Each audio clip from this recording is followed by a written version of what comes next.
So, I have been making this game for about a year and a half now called Travelers Tale.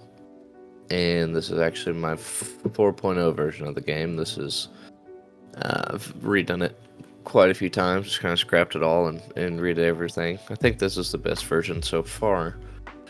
But anyway, I figured while I was making it, I could just make some videos on what exactly the game is. So it's been out, not been out, but since I've been working on it for about a year and a half, there's obviously a lot that I've already worked on. And so this is kind of like my sample document of like all the things that, involve the game. And I don't care if it doesn't look pretty yet, because it's not, a finalized version, but just kind of getting all my ideas in one place here.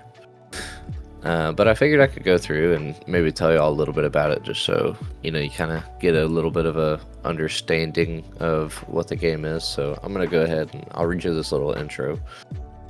Traveler's Tale is a high fantasy game with light steampunk elements. You, the player, take on the role of a mystic, a being who has learned to wield an ethereal energy called anima. This energy allows you to craft magic and bolster your physical strength in battle. Step into a world where wonder is at the heart of every design. Traveler's Tale immerses you in a realm brimming with magic, monsters, mechanics, and most importantly, dragons. While the game incorporates elements of both light and dark fantasy, since one cannot exist without the other, it leans towards the lighter side, focusing on the story and the richly imaginative world your characters inhabit. It embraces the unrealistic and fun aspects of fantasy, inviting you to revel in a sense of adventure and creativity. Our goal is to help you bring any character concept to life in the system, allowing you to guide them through countless stories. This game is designed to offer not only entertainment, but also an experience where you feel yourself growing in power, from someone just learning to control anima to a master of the art. Grab some buddies, slap a character together, and let's get started on a game that will not only offer some fun, but more importantly, give you memories that will last a lifetime. So, yeah, I think there's a lot of good stuff in here that talks about like a lot of my goals for the game, like what I actually, like want it to do in the end. I'm gonna open up one of these guys, just throw them on the side here. So yeah, my game goals are a few things that I had. For some of the game goals, I really wanted players to have, a lot of agency, like in the game and with, like choices and things like that. I really did, I do want there to be a strong narrative, but I'm not like I'm going against this, but one thing that I've learned a whole lot in designing is that sometimes you think that you want something, but then really you want something else, and it's okay. Like, it's okay if you wanted a game to be primarily combat focused and not as narrative focused, and it's okay if you want a game to be primarily narrative focused and not combat focused. You know why it's okay? Because you're making the freaking game. Like, it's on you, homie. Like, make the game you want to play. So for me, I really love the combat side of things, but I also love like a very rich story. So I'm not going back on the narrative piece. I just don't know exactly if it is what I want or if it's not what I want. But me knowing me, like I'm a writer. I like to write. I like to write stories. I do want there to be a strong narrative in the game. I kind of want this game to honestly do like everything well, and I know that's probably not feasible, but hey man, if I'm going to be making something, I'm going to swing for the fences. So I'm going to try to make it an awesome narrative game, awesome exploration game, awesome combat, you know what I'm saying, like everything. We want everything to be as cool as possible. So anyway, that's one of the things I want. I want a lot of things to be kind of what I'm calling like the open space realm. And so what I mean by that is that, in game design, you really have like two, if you could divide, you could draw a line in the sand and put something on either side. on one side you have rules as written, and then on the other side you have common space. Well, any time that you put something in as rules as written, you have to take it out of common space. So a good example of this is in D&D, in the kind of infancy of it.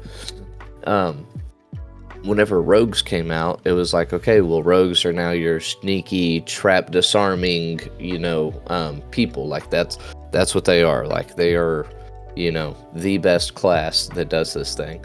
Well, just kind of naturally, what happened because of that is now whenever people wanted to play, the sneaky, trap disarming, stab you in the back type of individual, they would go and they would play the rogue. That was the class that they wanted to do. But prior to that, you had your wizards and paladins or I don't think paladins were in the game at that time, but the wizards and, fighters all kind of doing the same thing. They were already being sneaky. They were already disarming traps. They were already, doing these same types of things. And so, just one thing I learned is that, hey man, if you're gonna make a classless system, which is what I'm doing, I'm trying to make it a classless system, you want to have a lot of things in this open space.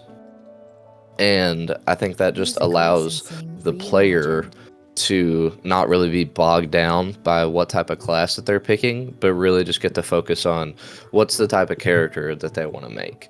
And that's not to say that classes are bad. Classes are great because classes can really help, push a player to a certain like play style or a certain like theme, that they want to design on. If you have like a barbarian that's like with time magic and like that's a class and a subclass, like that's really cool. You can make some really fun characters off of that. But for me, I would rather than making a class and making a subclass, I would rather just put all of the puzzle pieces in the game that make that possible and then allow the players to be the ones that actually stitch that together rather than me, the designer, sticking it together. So I really want to keep a lot of things in this open space realm. The other goal is it's going to be a classless system. So I'm not going to have classes. It's just going to be, how it is. My other thing is that I really do want to try to bring back some childlike wonder for the game. I feel like this is primarily going to be accomplished with like the world building side of things, but I do want to put some stuff in the game that like is really neat and creative, kind of like for me whenever I went and watched Avatar, not The Last Airbender, but the one with the blue people. That like really sparked something in me. I thought that was so unique, the creativity of it. I thought it was really, really cool, and it just kind of sparked this sense of wonder in me. And I don't know, man, I want to try to make a game that does that same thing. And I think all TTRPGs can really have this effect. Like when I first started playing D&D, I was like, dude, this is freaking awesome, right? Because I was just playing video games. And I was like, I can do anything I want. I was like, literally anything. I was like, this is crazy. I was like, this is the best game ever. And so I just was having such a great time with it. And so, anyways, I just want to kind of do the same thing. Like, I want my game to also spark that wonder. Because in a lot of ways, because I started picking up playing D&D with, my cousin and my brother in 2020. Like, that's why I'm here now. Like, that's why I'm actively creating this game. And I feel like, most designers probably this is why you started as well, as you picked up a game, you were playing it, and you were like, this is awesome, this is great, but there are things about it that I wish were different. And then you said, well, I might as well just make my own. And that's literally what I'm doing. So some people may call it a fantasy heartbreaker. That is okay. I wouldn't say that I'm necessarily heartbroken, but, to each their own here. Okay. Anyway, other goal is I want to, as much as possible, keep a good sense of immersion.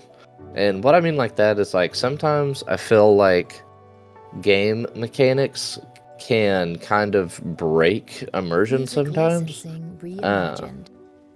And I want to try to not do that. I don't really like have a good example for y'all of like what that is, but like sometimes whenever you're playing a game, it feels like you're pushing buttons on your paper. It's like ooh, and I want to use like, you know, this special ability that like makes me push somebody 10 feet, and it's like, okay, well, like if you're in real life, right, and you're fighting somebody or whatnot, couldn't you just like normally push them? Maybe not 10 feet, right? Like that's like, okay, Superman, calm down.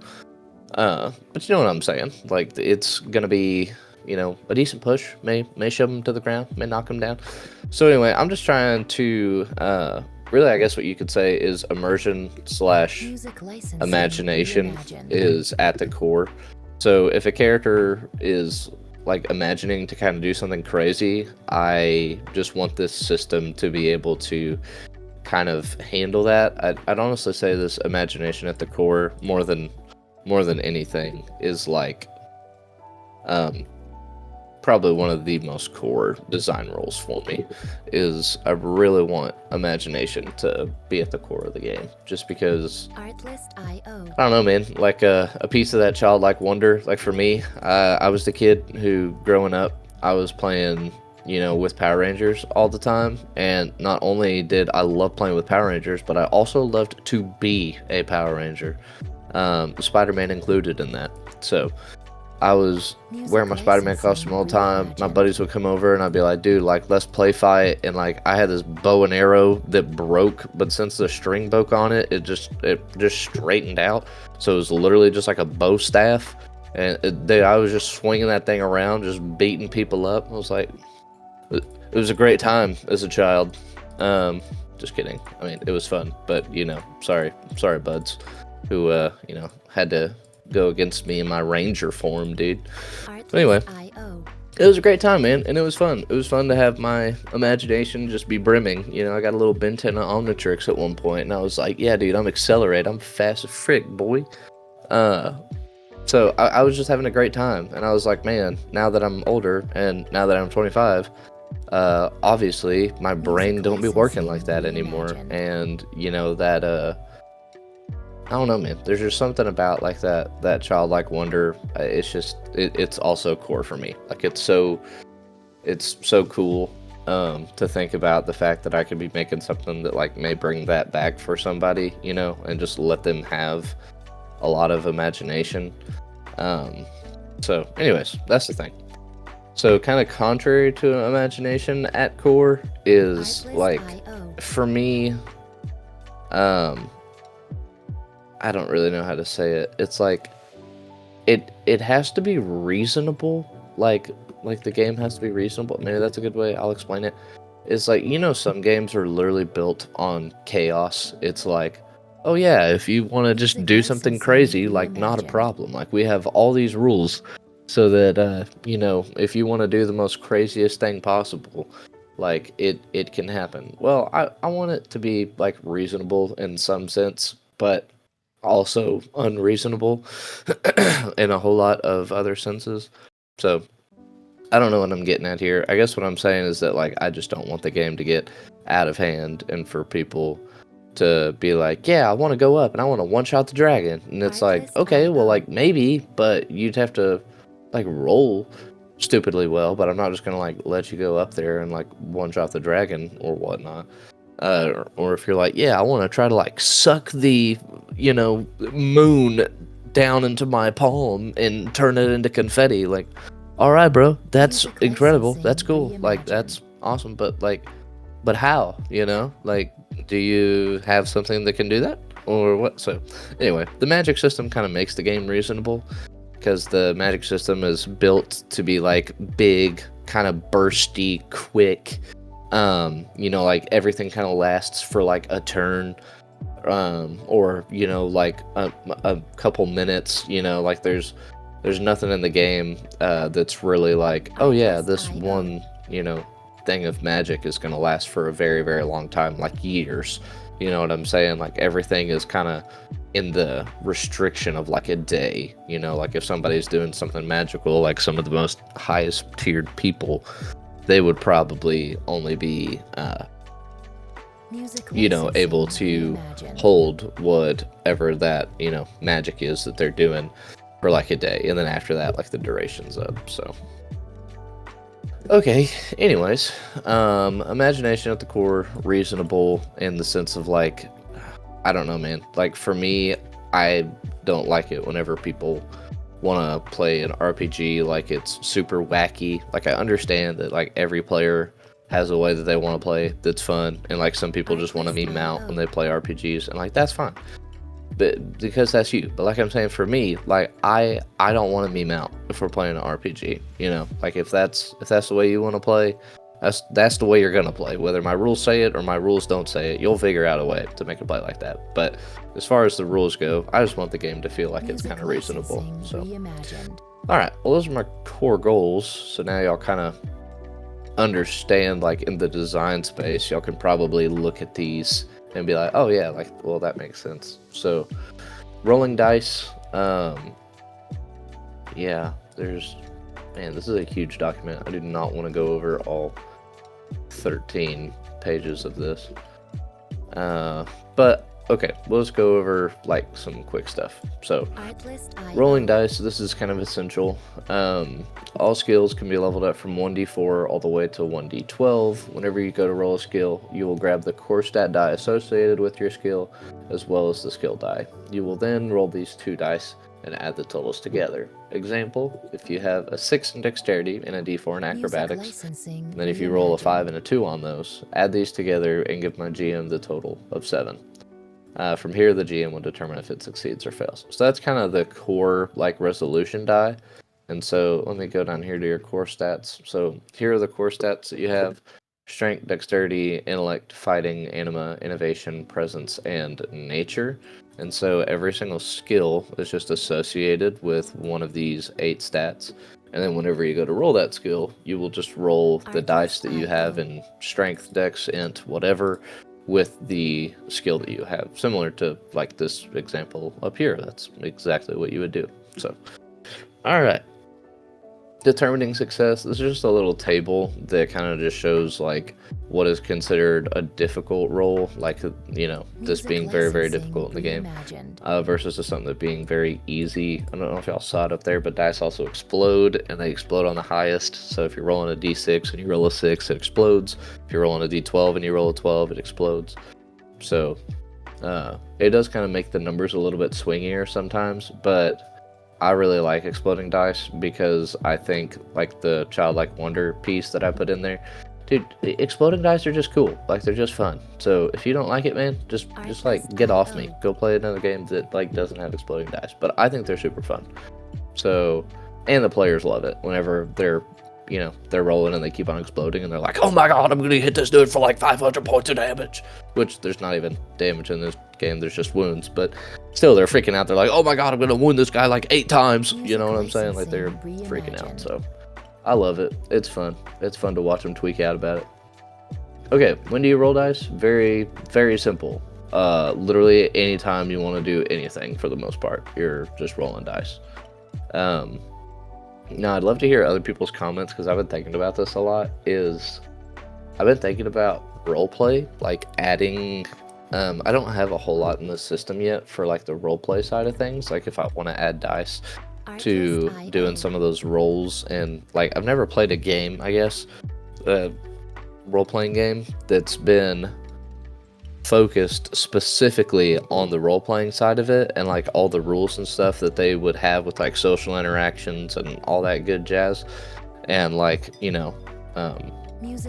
like reputation with like factions and stuff like that. Like I've never really messed with any of that, so I've been thinking about maybe like adding something like that in, but at the same time, again, I don't want to break the immersion. And so if talking to people becomes this slew of dice rolls, I mean, I feel like that kind of breaks the immersion for me. Like if I'm having to roll like 100 dice during the middle of something, I'm like, all right, dude.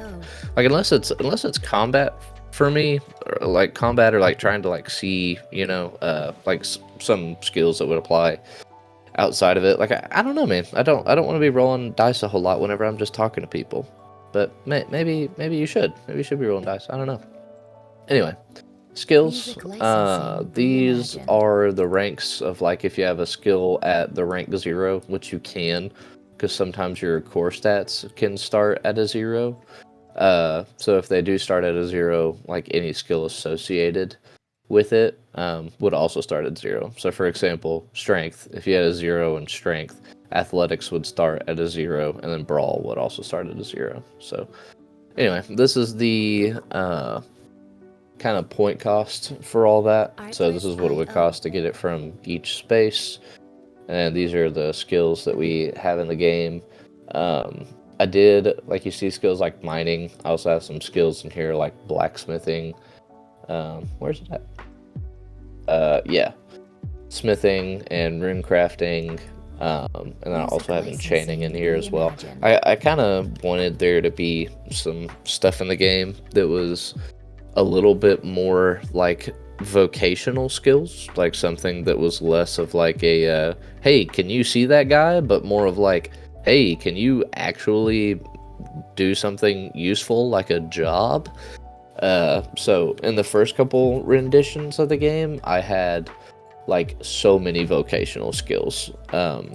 Like I had so many of them that were like legitimate jobs, but I think for the sake of simplicity, I got rid of it just because I just wanted things to be more simple. And I guess that's another thing too that I could add to this game goals is like it has to be intuitive and somewhat simple, because I know like any TTRPG is going to have some complexity, right? But I don't want somebody to have to read a 100-page book 3 times so that they can start to understand the game.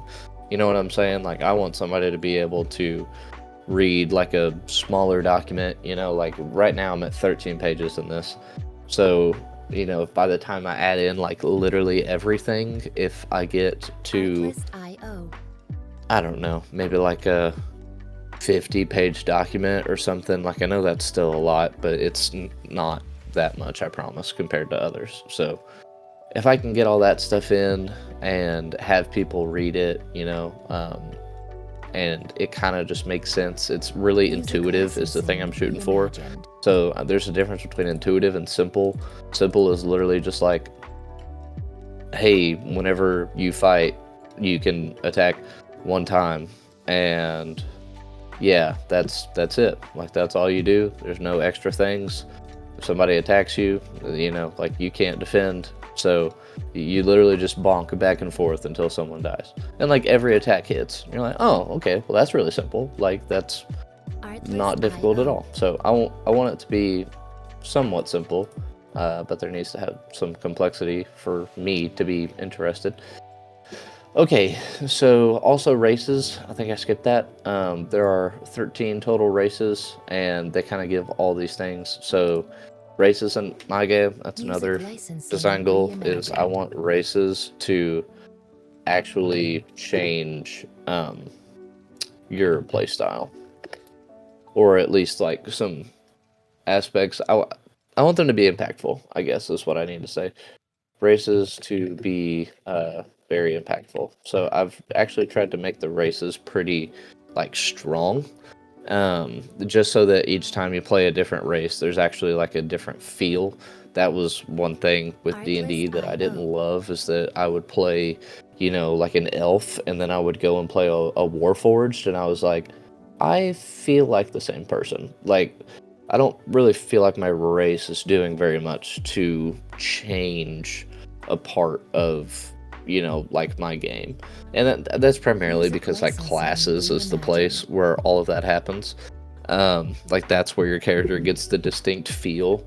And in my game, you really get the distinct feel from like multiple things, like multiple puzzle pieces, like I was saying.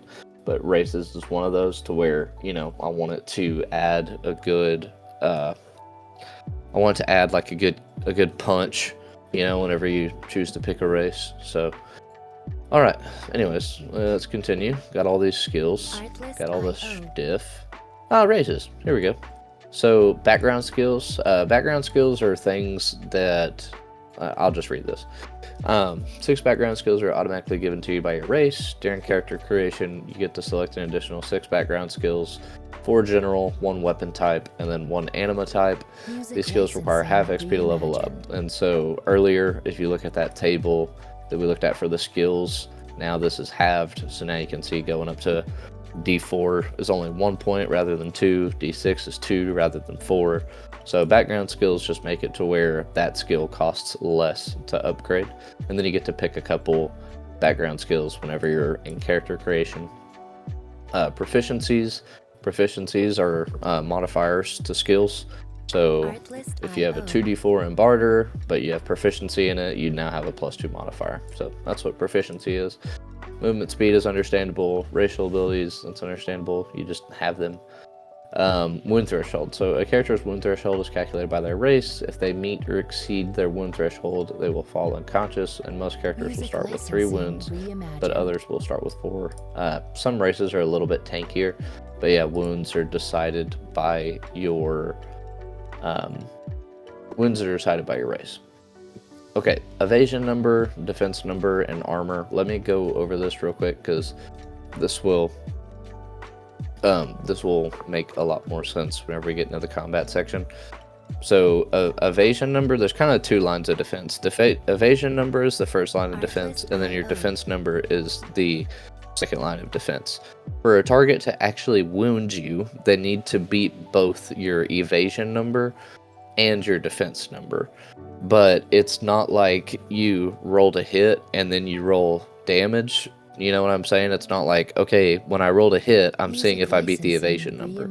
Okay, then after I beat the evasion number, I'm going to roll damage to see if I beat the defense number. That's not how it works in this game. It's just one roll that you do. It's just an attack roll. So you roll that attack roll, and then if it's above the evasion number, that's great. You hit, but you haven't wounded yet, but you have hit the target.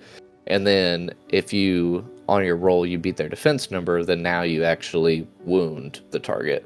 So that's pretty good for you. So anyway, these are, in a very basic way, these are the 2 kind of defenses in the game, is this evasion and defense. And then we're going to get into it later, but in the game, you can do things to raise the evasion number. This is a active defense system I have. So whenever you're getting attacked, you can do things that will raise your evasion number or raise your defense number in combat. So you actually get that fantasy of like dodging attacks, blocking, parrying. That was really core for me, is I really wanted an active defense system. And so that's what we got. And then armor affects the evasion and defense modifier, just giving some, if you are unarmored, you have +2 to your evasion, but -1 to your defense. I mean, I feel like that makes sense, right? Like you're not wearing anything at all. So, and then heavy give you -1 to your evasion, right? Like you're a slow boy, but you get +2 to your defense, like you're a lot beefier. Okay, so combat, anything that you see highlighted in red is something that I'm actively working on. So I'm still trying to figure out this reactions piece. I don't know if I want them in the game, if I don't want them in the game. I'm gonna go ahead and delete it because I think last night I was thinking about it and I was like, yeah, maybe we'll just get rid of this. So there are there are 2 now main categories of actions, which is this combat action and then defensive action. And then this is really important. Each player starts off with 1 free combat action, 1 free defense action. And we're going to get rid of that. 1 free combat action. And 1 free defense action. Okay. So now let's go over combat actions. I want to see if there's a way that I can explain this. Really, combat actions are just used for like whenever you're attacking, or if you're using like items and stuff like that. Like all of those are combat actions, and then defensive actions are all more like I'm getting attacked or I'm performing. Defensive actions are kind of the main place for the active defense system. but then also they kind of take the place of reactions, which is why I was thinking about getting rid of them. Because a lot of things that you would normally do as a reaction in my game, you would just do them as a defensive action. So really, reactions were only like opportunity attacks. That was the only thing that was tied to them, really. But I think we can actually work that in with combat actions. So yeah, you get one free of each of these every round, and then yeah, that's how that works. That's where we are. Okay, defensive actions. Yeah, when getting attacked, the player has four options. You can dodge, block, or parry, or option D, you can not defend. So, to break it down really simply, dodging increases your evasion number. So, whatever your skill is in dodge, you would roll that, and then you would just add it to your evasion number. So, if you rolled for dodge and you rolled an 8 and you have an evasion of 5, you just add those together and you'd be like, all right, dope. My evasion is now 13. So now an enemy would have to roll a 13 or higher to even hit you with an attack. So, but if you don't have as high of a defense as you do your evasion, then yeah, you're like, if they hit your evasion number, they're probably going to wound you. Okay, so blocking does the exact same thing that dodging does, except for it's raising the defense number rather than the evasion number. So that's that. And then parry works as an opposed attack roll. Another distinction between these two and parry, dodging and blocking, is that you have to call that you're dodging or blocking whenever you're being targeted for an attack. You can't know the roll and then say, oh yeah, I'm gonna dodge. You have to do it when you're targeted. So for me, the dodging and blocking are both really strong, and so I want the player to kind of always feel like they have to dodge or block, because if your passive defense and an active defense system is so strong that you feel like you don't have to do the active piece of it, well then you might as well just call it AC and just quit for the day, because there's no point in having an active defense system if your passive defense is so strong. So anyway, you have to do it when you're targeted. Blocking, you also have to do it when you're targeted. Parry is the only one where you can do it when you know what the roll is. So if somebody goes and they roll and they're gonna roll, you have an evasion of 8, right? And somebody goes and they hit you with an attack roll, and that attack roll is an 11. You're like, okay, well that's gonna hit me and that's gonna wound me, so I'm gonna go ahead and just try to parry this attack. So the piece about that, like the reason why I made it to where parrying, you can choose to do it after you've seen the attack roll, is because parry does not add to a flat static number like evasion and defense do. So evasion and defense both have essentially like a modifier on it every single time. So if your evasion is 5, anytime you roll dodge, you're always going to add 5 to that roll. Well, that's really strong. But for parrying, you're probably not every single time you parry an attack, you're not going to just add modifiers to that. Now you may, like I'm going to put stuff in the game to where, you'll get bonuses on attack rolls or bonuses on a parry roll. But innately, parry is very much so weaker than the other two, and kind of like, drastically so. So I put this in there. Parry also gets another benefit. I don't know if I put it in here or not, but if you do successfully parry an attack, you can expend a resource that we're about to get into called anima to make a counter attack. And so that's also really nice, is that if you successfully parry, you can get a little counter in there, which is pretty dope. So yeah. Okay, so advanced combat. So this is where we get into the anima side of things. And anima's pretty dope. It works as a form of like momentum almost, but it gives this fantasy of like, as you're fighting in combat, your character is just growing like stronger in their power, but also like, so the better you perform in the game, the more like power that you're growing And the worse that you perform, the more power that you're losing. And any power that you lose, I don't know if I've really put it in here in the rules yet, but in my brain, this is what I'm wanting to happen. Any power that you lose actually goes into like the middle of the table or whatnot. And then now that anima that you've lost is now anima that the enemies can use against you. So it kind of feels like there's always this like shift in momentum between the players and the monsters that you're fighting. Like it's always like, okay, well they're, the monsters have a little bit more moment or more anima than we do right now, and so maybe the players decide, like, okay, well we need to use some abilities to maybe like drain some of this momentum from the monsters so that they can't be piecing us up so hard. So anyways, that's kind of what anima is. It acts as a form of momentum, but really anima is like the core magic in the game. Like this is the quintessential energy that allows you to do anything that's superhuman. So anyways, all anima die are d6s, and in the following ways, this is how you use them. So you can surge. So surge makes it to where you can add an anima die to a roll, but you only pick the highest 2 die. So whenever you're rolling a skill innately, you are always going to be rolling 2 dice. But then if you wanted to surge and maybe add like 2 anima dice on it, well now you're rolling 4 dice. But whenever you go and you make that roll, you're not actually going to add all 4 of those dice totals together. You're just going to pick the 2 highest, and then that's what you're going to rock with. So I like that because it still kind of keeps it balanced.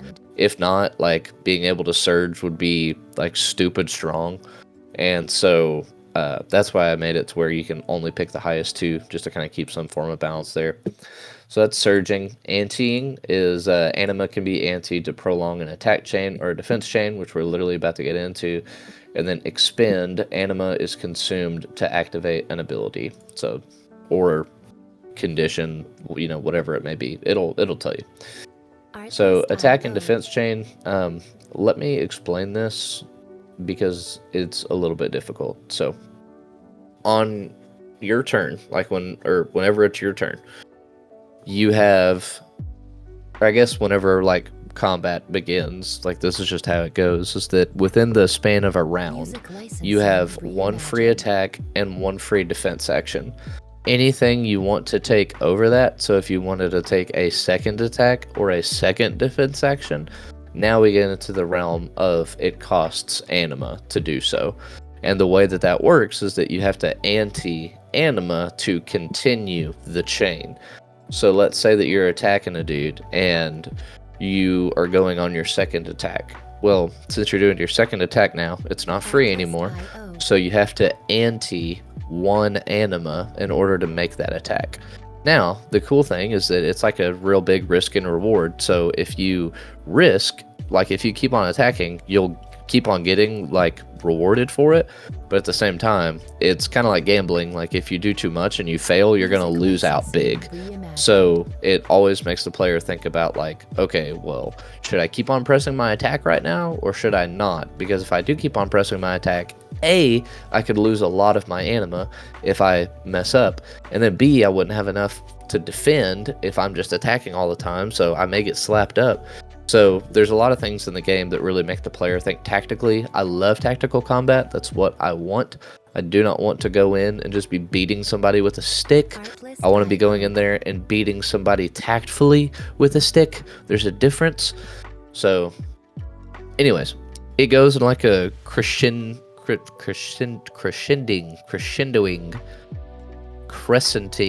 anyways, it goes up. So whenever you're attacking somebody for the second time, you have to ante 1 anima. If you're attacking somebody for a third time, you have to ante 2 anima. And then the risk reward piece is that if you succeed, then on the attack, which to succeed on attack, you just have to beat the evasion number. You don't have to wound them. You just have to beat the evasion number to technically succeed on an attack. So whenever you do that, you would get back the momentum, or I'm sorry, you would get back the anima that you anteed plus one more. So, like we were saying, on your second attack, if you have to ante one anima, if you actually hit that attack, you would get back that one anima that you anteed, plus you would get one more back. So you get rewarded for it. The whole idea behind this system was that I wanted people right off the rip to be able to attack and defend kind of like as much as they wanted, as long as they got really, really lucky, or well, really, that's it. Like, if you got really, really lucky, you have to push your luck so much to be able to do like stupid, crazy stuff. But I really like this. I really like this idea. I really like this concept because, like, going in and being able to slash somebody like 3 times whenever you just start the game feels pretty dope. And it makes it to where if you're, like, a character who, I don't know what I'm trying to get at here. Like, even if you're a character who doesn't spec very much into having like a whole lot of anima in your kit, you can still do like really cool stuff. Like, you can still do a lot of really fun things here, and I think it's just really neat. I really like the way it works. I think that, you know, it's for sure I'm gonna have to figure out some balancing with like enemies and stuff. You know, if everybody's being able to attack like 3 or 4 times per turn. But I don't know, man. At the same time, I'm not like super upset about that. I gotta play test it at the table and see like how it actually flows. You know, like if it's too much, then like I'll have to put a cap on it.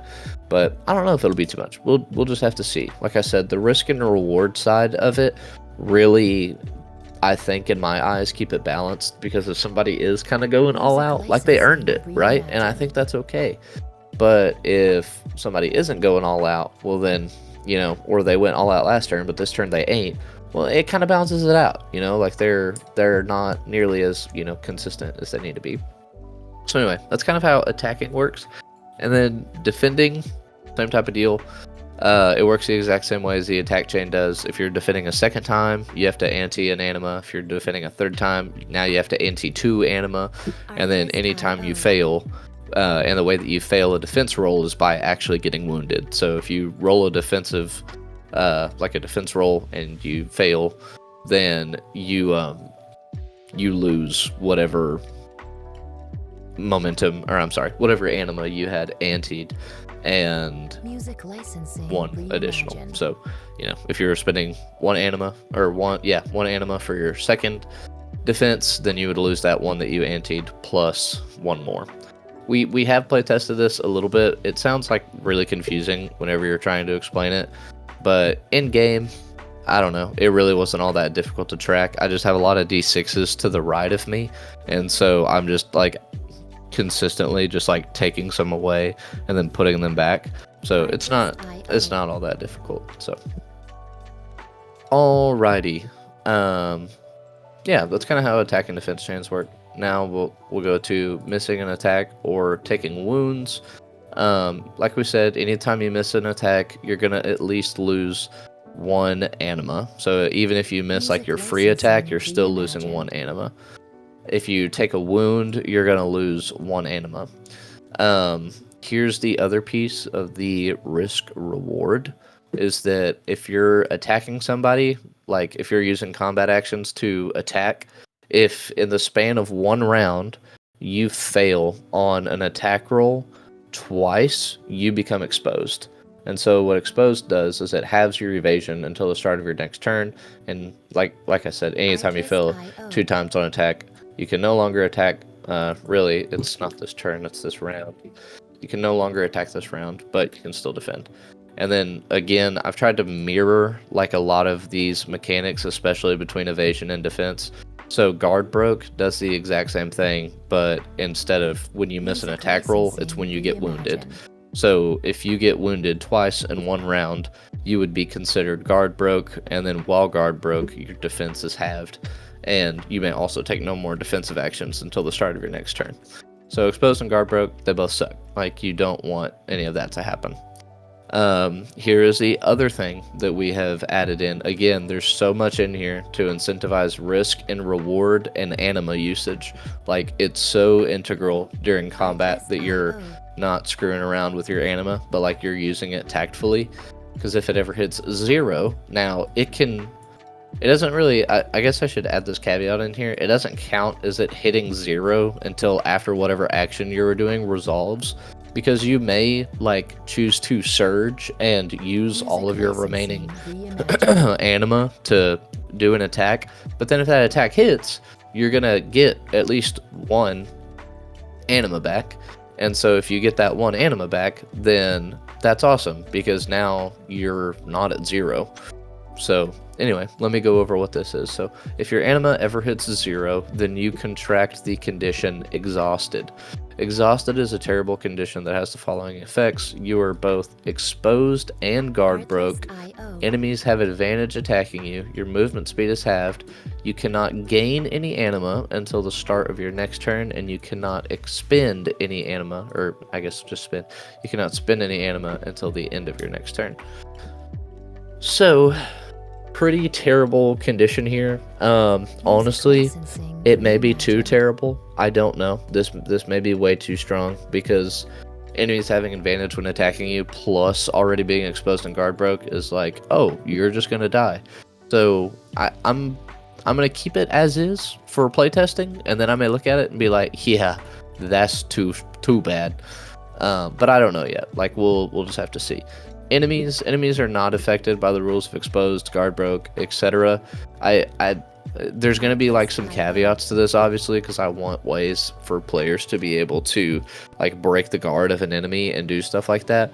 But I'm going to have like grunts, like, you know, not big enemies, not really have these types of rules. But maybe like elite enemies do share some of that, because I think that'd be really cool to like guard break a boss and do stuff like that. Just kind of like how you can in games, you know, like if somebody has a stagger bar. But just the what's it called? Just trying to track like all of that as a GM. If you have like 10 monsters and you're like, oh my god, how many times has this dude missed an attack? How many times has this dude got wounded this round? I'm running 15 monsters right now. Like, I have no idea. So I think that for the GM's sake, I don't want that to be a thing. Like, I want it to be very easy to run monsters, but I also want the players to have the, you know, satisfaction of being able to break the guard of somebody or do something awesome like that. So I don't know. I haven't built that in yet, but I do want that in the game, especially for elite enemies. I don't really care as much about the grunts doing that, but for sure elite enemies, I want there to be some ways that, you know, characters can really, or players, you know, can really take advantage of maybe some of these conditions. So proccing conditions. Proccing conditions is one of those things where you're gonna see my open space realm and imagination at core come into play. So here's how conditions work. I'm gonna read this just so it's a little bit easier. Multiple conditions. They're all separated into 2 categories, general and specific. General conditions are available at any time for any player to use as long as it makes sense, while specific conditions may require a resource or specific damage type in order to inflict it. To inflict any condition, a player must expend 1 anima. So expending 1 anima means like you essentially just get rid of a dice. Like, you don't roll it or anything. It's just like, hey, I'm literally spending this.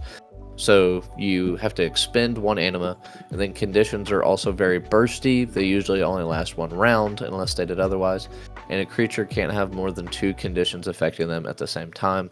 That's really just a rule to prevent like, oh yeah, he's dazed, he's prone, he's restrained, he's, you know, burning, he's on fire, but he's also being electrocuted. Oh, and he's super damp. And it's like, okay, well that guy's just dead. That's what he is. So anyway, that's just a way for me to make the game like a little bit more balanced and not as much again, like just trying to limit some of the tracking, because there already is like a decent amount of tracking with the anima side of things. So I really don't want to add in a lot of other things that, you know, make me do tracking. So, okay, here we go. When a player is getting inflicted with a condition, or a monster, really, they have a chance to resist it. To resist the condition, you must roll your core stat die associated with that condition. To make the roll, grab your core stat die and double the dice. So, example, if you have a d4 in dexterity, double it to 2d4, then make the roll. If you roll above a 10, the condition doesn't affect you. And then here's a list of all my general and specific conditions. So I have whatever the condition is, its effect, and then what you have to resist it with. So we have that for each of these here. These are all the general conditions, so these can be inflicted essentially at any time. And then these are all the specific conditions. So here they have an extra caveat, so they have the, like what it does, what the spell does. I'm sorry, what the condition does, and then what its requirement is, and then what it resists with. So that's that. Okay, initiative. Oh, nice. We're getting to the end. This really isn't all that bad.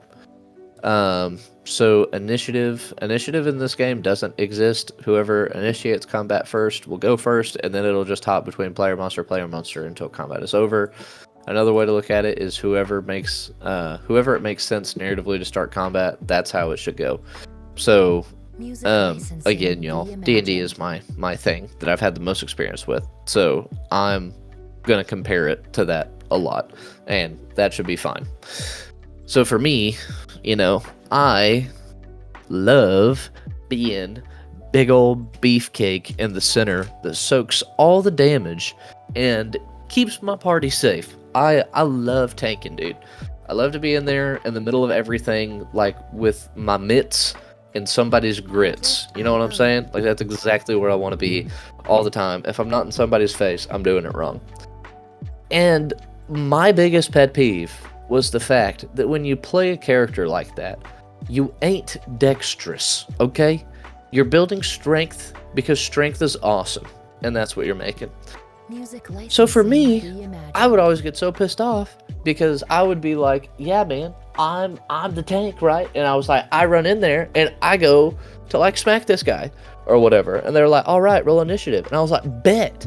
And then I would roll a freaking 3 plus my initiative of -1. And so I'd be chilling at a 2. Well, dude, that would make me so freaking pissed off because the entire time that all my homies are out there just getting absolutely clapped by whatever we're fighting, I'm just chilling in the back like, dude, don't mind me. I guess I'm just back here sharpening my axe, just waiting for my turn. Like, man, that sucks. I was like, I'm literally the tanky boy. Why do I have to go last? This blows balls. I hate this. So, in my game, I was like, dude, frick initiative, bro. We're freaking getting out of initiative. That crap sucks. So I was like, we're going to find a different way. So anyway, this is what we do. Whoever narratively makes sense to start combat, that's who goes first. And then after that, a monster will go. The GM, me, whoever, I will decide what monster I want to go. Probably, again, the monster that makes the most sense to go. So if Homeboy just came up and slapped the, snot out of my little goblin, and then he ended his turn, well, now it's my goblin's turn, probably the one that just got the absolute, snot slapped out of, that's the guy that I'm going to make attack next. Why? Because it makes sense, dude. Like, because it actually just makes sense. So, anyway, just do that. Like, you get this back and forth. But then the other piece about the initiative is that the players get to decide the kind of order of themselves. So for example, just to make it easier, let's say that we have like a barbarian, a rogue, a ranger, and a wizard, okay? And like the barbarian goes first, right? Because that's what he wanted to do. Then a monster goes. Well, now when it's back, so we have the 3 remaining players that go, they can kind of talk between themselves real quick to see like, okay, who wants to go now? Because you never know if somebody's going to have like a cool setup spell or like something that they can do that's going to be really helpful. And so now if the wizard is like, dude, actually, like I have like this freaking like ice spell that I want to use or whatnot, then they can be like, all right, dude, cool, then like go and use the ice spell. And I know what some people are going to say. They're like, oh my god, that's so metagamey. Oh my god, I can't believe that you would allow that in your sleep. Bro, shut up, dude. Literally, shut up, bro. Have you ever played a game where you can like combo with teammates? Yeah, let me tell you something. It's freaking awesome. It's so cool whenever you can actually talk to your teammate about doing some awesome shit, and then you make it happen. So if my homeboy gonna go over there and freeze a whole horde of orcs, and then I shoot a lightning bolt that chain lightnings to all those people, and they shatter into a billion pieces, and the way that we made that happen was him going, "Hey, I have an ice spell." Why would I not allow that to happen? Like, that's super cool, man. Like, I think that that's an absolutely great time. So that's the way I want Initiative to work. Literally everything about it is better. I don't care if it may be like slightly gamey. Now, it's different if your players want to sit there and talk for, you know, like 20 minutes about who goes next. Like, it shouldn't be that long. You know what I'm saying? Like, it should be a 10 to 15 second little, okay, who's going, you know, me, you know, really you can get it done within like 5 seconds. It should not take all that long for somebody to decide. If it's lasting, you know, longer than 10 or 15 seconds, you need to, hey, come on, man, like, we gotta go. Like, this is a fast-paced combat. You can't just sit here and, you know, dilly-dally. But I think it's really fun whenever you do Initiative this way, because now, like, combos are a thing that you can do and players can talk together. I even want to add something in to where, like, 2 players can do, like, a combo ability on the same turn. Like, I don't know what that looks like, but essentially having 2 people do their turns at once, and, like, they get to choose to do it together.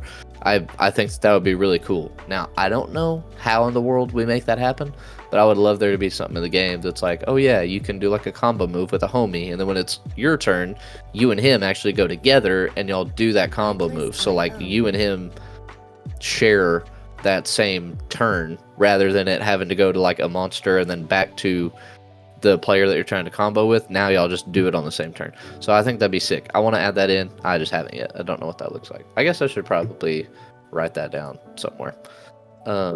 Add Music in licensing combo move reimagined.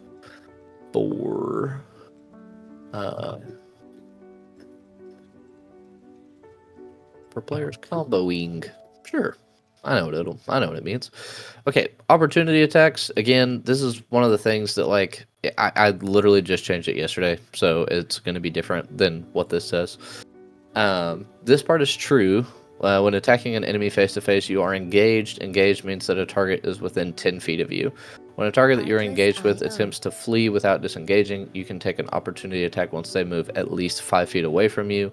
Once a target is more than 10 feet away from you, you cannot make attacks of opportunity because you are no longer engaged, even if your weapon has, you know, a 15-foot reach. There'll probably be a little bit of an exception to this, and it'll be like if you pick up a trait or something that allows you to, like, you can make an opportunity attack as long as they're within your weapon's reach or whatever, then, you know, maybe. I think that could be really busted on ranged characters, so I gotta be careful how I word that.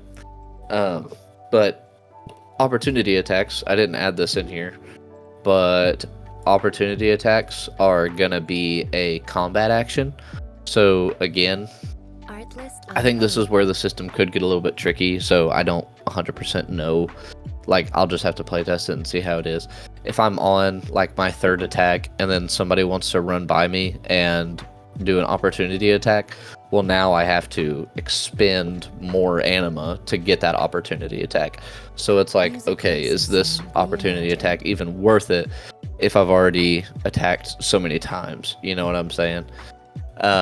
But I think that opportunity attacks are very important to have in the game. You don't want them to not be in the game. I've tried it. I've ran it before. Maybe if you want to run a non-tactical or like a strictly ranged combat game, that would work a lot better. But dude, if you're a melee fighter and you go through the effort of, you know, zigzagging through people to get into somebody's face, you should be rewarded as a melee player for getting in that person's face. They shouldn't just be able to walk away from you, like, no questions asked. Like, that really sucks. So opportunity attacks for me, it's a must in the game. I honestly would even like opportunity attack to be like your first one is free, maybe even. And that was kind of why they were reactions, is because I wanted every player to be able to get a free opportunity attack. Just because, yeah, I really want that reward to be in there. But I don't know. We'll see, man.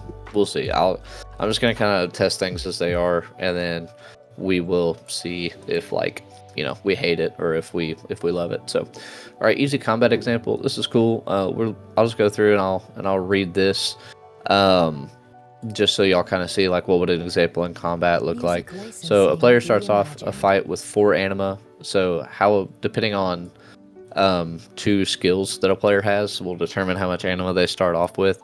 So if you are starting with if you have so this character right here would have a D6 in fighting and then a D6 in anima. So each tier that you are on your core stat die, they come with a modifier. So if you're at a 0, then, or like if you don't have any dice associated with it, then like you're at a 0. If you're at a 1d4, then now you have a +1 modifier. And then if you're at a 1d6, you have a +2 modifier, and then so on and so on as you go forward.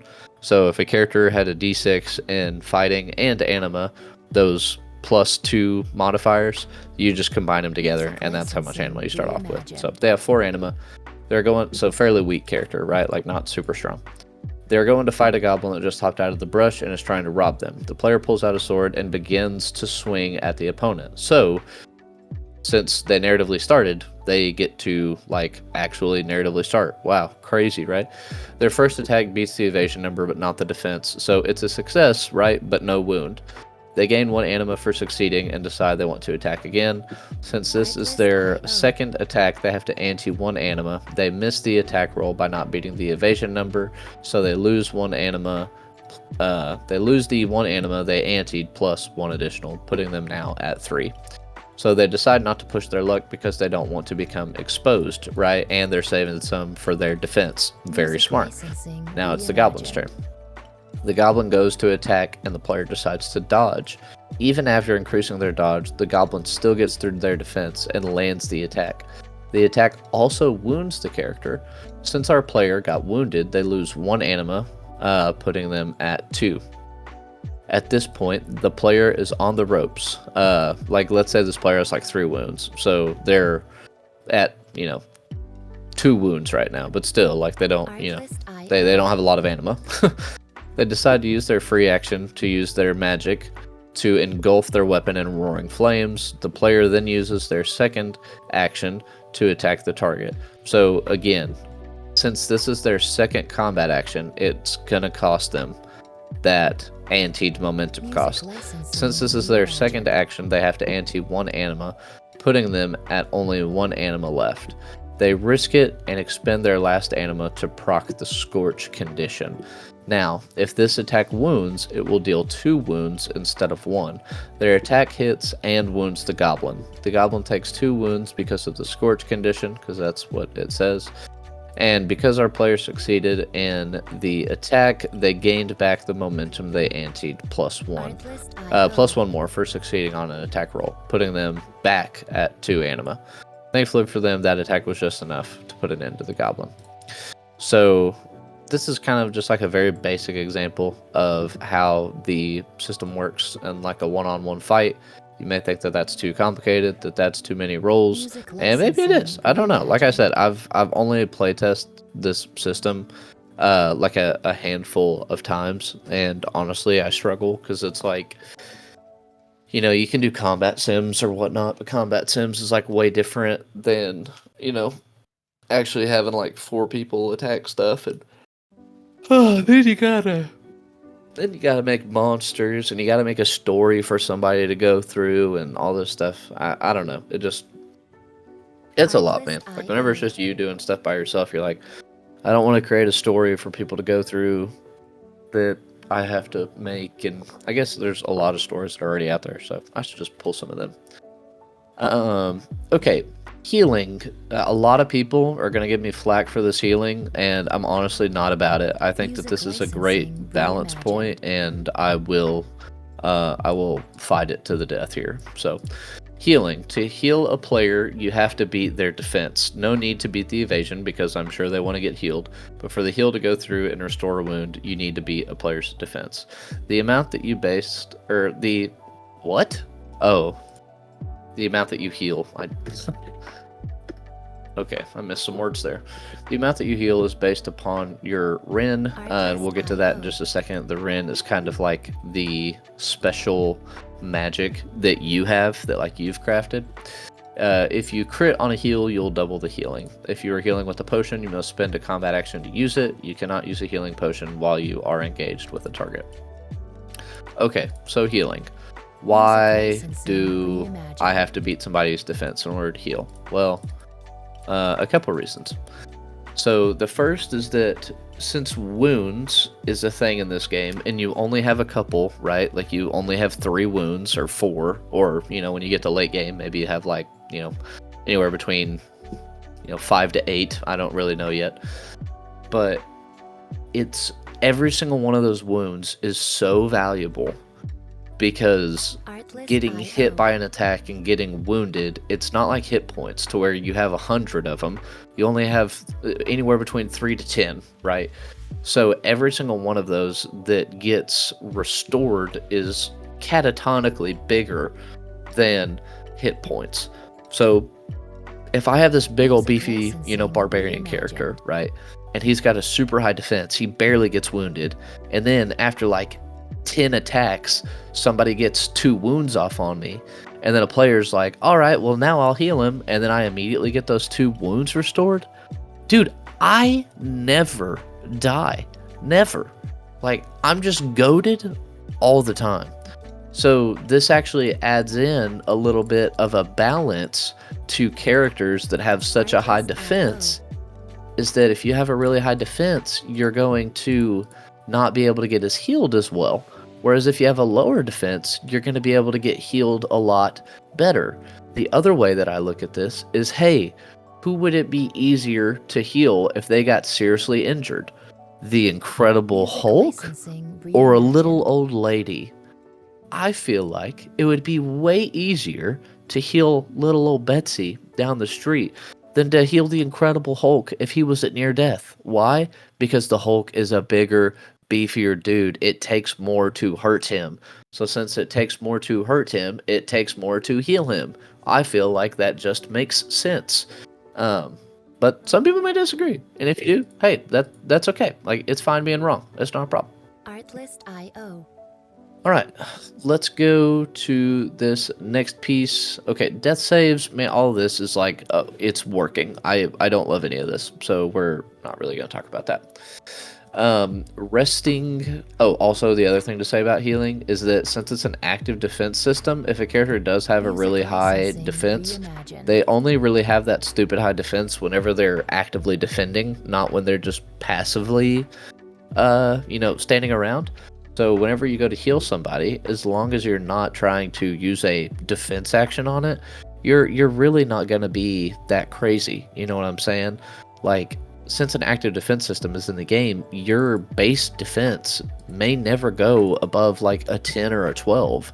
So if at the highest level, you're rolling 2d12 to heal somebody, plus you can use Anima to surge, man, if you can't beat like a 10 or a 12, that, like, you should be able to do that pretty consistently. You know what I'm saying? Like, I feel like it's still fairly generous to the healers, but it's just one of those things that, like, you'll learn how it goes whenever you start to play the game. Like, you'll start to see how it works.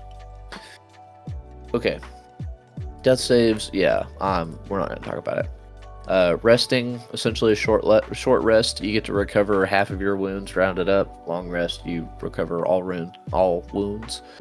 Ren, at the beginning of character creation, all characters select up to 1 Ren ability. This is a magical ability that should be core to the concept of your character. Artlist. Very good, very true. So, Ren abilities. All rend abilities can be modded depending on what level the rend ability is at. It determines how many mods can be put on it. So at a D4 you can put 1 mod, D8 you can put 2, and then D12 you can put 3 mods on the rend abilities. So yes, magic can be modded in this system. So depending on what level it is determines how many mods you can put on it, and then rend flaws. Your flaws determine how strong these mods can be that you're putting on it. So Ren also has flaws that you can add to your ability. Flaws give you points for how modded you can make your Ren ability. Not all mods are equal, so some may cost more points than others. A Ren ability with minor flaws will only be able to have weaker mods, so you could have at 2d12 3 weaker mods, while a more flawed ability may be able to have greater mods. So if you have, a greater flawed Ren ability, you can have 3 mods for it. And then traits. Traits is again another one of those like puzzle pieces that make up your character. A player can have up to 8 traits. You can kind of think of them like feats, but they're Music licensing. I don't know. I guess some of them would be like as strong as feats are, but not really like all of them. Player can have up to 8 traits. These traits range from giving you extra wounds to giving you advantage on presence checks. Think of traits as the puzzle pieces that make your character truly unique and fulfill character concepts. So yeah, at the very end of everything, your character can have at a base level 3 Ren abilities, and then through some traits, they can get up to 5. So every character in this game can have up to 5 moddable magic spells. It may not seem like a lot, but again, man, since we have so many things in like this open space realm, really a fireball can turn into 1,000 different things. And the cool thing about the mod system is that the mod system can make it to where sometimes you can like alternate what something does. So maybe like, you're doing this character concept that's all like ice and fire. And so maybe you create a you create like this fireball spell, but you put a mod on it that makes it to where the mod can like even though it's fire, it can actually proc the what's it called? The slowed condition that ice gives people or whenever they get hit by like an ice ability. And so you can use that, and it's like, oh dude, well that's sick, because now like at a base level I couldn't obviously use my fireball to proc this slowed ability, but now that I put a mod on it, now it can actually proc that slowed condition. And that's super cool, dude. Like that's a super dope thing that you can do in the game, and I think it makes it really fun. I really think that like as time goes on and your character levels up and you get all these abilities, like you're just gonna feel like an absolute hoss. And it like I want it to feel that way. Like I want it to be cool, and I want it to be awesome and dynamic. So yeah, that's kind of what I have in the game. And then anima type, I don't have anything written down here yet, but I said like way up earlier on, whenever you're picking your background skills, you get to pick one anima type. There is, let me unbolden this real quick. Music licensing reimagined. There are a couple of anima types that you can choose from. So there's the evoker, there's the transformer, there is the enchanta, and then there is the conjurer. So these are the 4 anima types that are in the game. So evoker is all about big, bursty, I'm just kidding, elements. Artlist.io. So big bursty elements. Transformer is all about honestly kind of like shifting, not really like reality, but like shifting yourself and others, like transforming parts of your body into like something like your prototype. Pretty rad. Enchanter that's pretty simple. It's just like enchanting objects with properties. That's like the enchanter's main shtick. And then conjurer, also pretty simple, right? You were just summoning. The thing about conjuring is it's in this game it's only physical items, so you're summoning physical objects. as a conjurer, and but these physical objects can be, for the most part, like whatever you want. Like the only like really restriction that I have on a lot of conjuring things is like size. Like you just can't make it too big. But like if you want to play a character that like conjures bombs and you want to mod the bombs that you conjure with the sticky property to make sticky bombs that you can throw on people, you can do that. Like that's not a problem. So anyway, lots of really cool build crafting things in this game. I think that if you're not a super creative person, I think you may kind of struggle in this game a little bit. And I think that's where classes are really nice, because if you kind of have trouble coming up with character concepts, classes, like I said, really do a great job at kind of putting you in a niche intrinsically. And that's great because some people just want that, But for me, like right, like I always tell my wife, I'm like, I'm a wild stallion, dude. Like you can't put me in a box, homie. And so I don't like being bound to a class sometimes. Like I always multi-class, like no matter what I'm doing, because I want a little bit of everything, because I want a character that can do a little bit of everything. And I think that if you're one of those players to where like you really value build diversity and things of that nature, like you may really, really, really come to love this game, because it'll have a lot of big build diversity. It'll have a lot of fun, like combat things. So there will be a lot there to like suck you in. And then I'm also, it's not in here yet, but I do want to make a lot of stuff with, what's it called? Like I do want to make a lot of stuff with like exploration and crafting and stuff like that. So I really think that this is a game that like you could sink a lot of time into, and honestly maybe have some sessions where you don't fight anything at all. Like you don't fight anything for like 3-4 weeks, because you've just spent so much time like crafting resources and going and gathering things and putting stuff together. And I don't know, man, I want to figure out a way to make that a part of the system and to make it fun. I think that's a hard time sometimes. It's like, how do I make just gathering materials a fun thing in a TTRPG? I have no idea.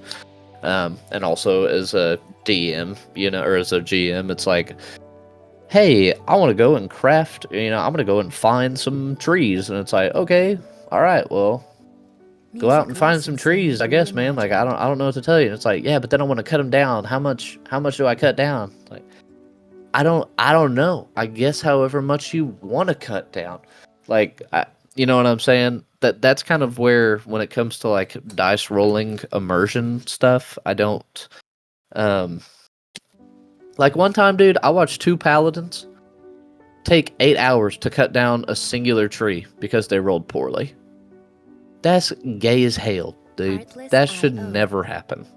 So if you want to go cut down trees, man, I'd just be like, dude, just go cut down trees, dog. Like, just go cut down trees, and then however long you're out there, if you're out there for 4 hours, if you're an absolute hoss, maybe you cut down, like 6 trees. I don't know. Like maybe cut down a whole lot. So,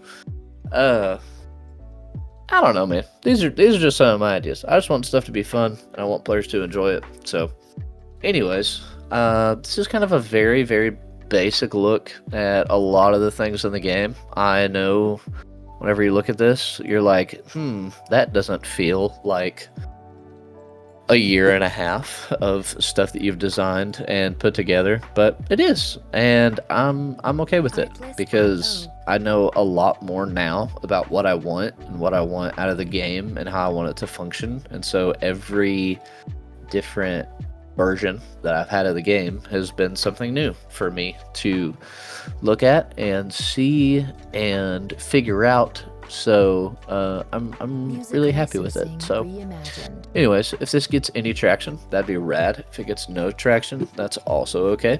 I just figure that while I'm working with this, I'll bring some people along the ride if they want to. And since I do work on this like primarily just by myself, like it would be really nice to have other people talk to me about things and kind of like get feedback on stuff, because ultimately I think that the more people you have that kind of know your system, Artlist.io. the more people that will give you good feedback, and they'll just make it better.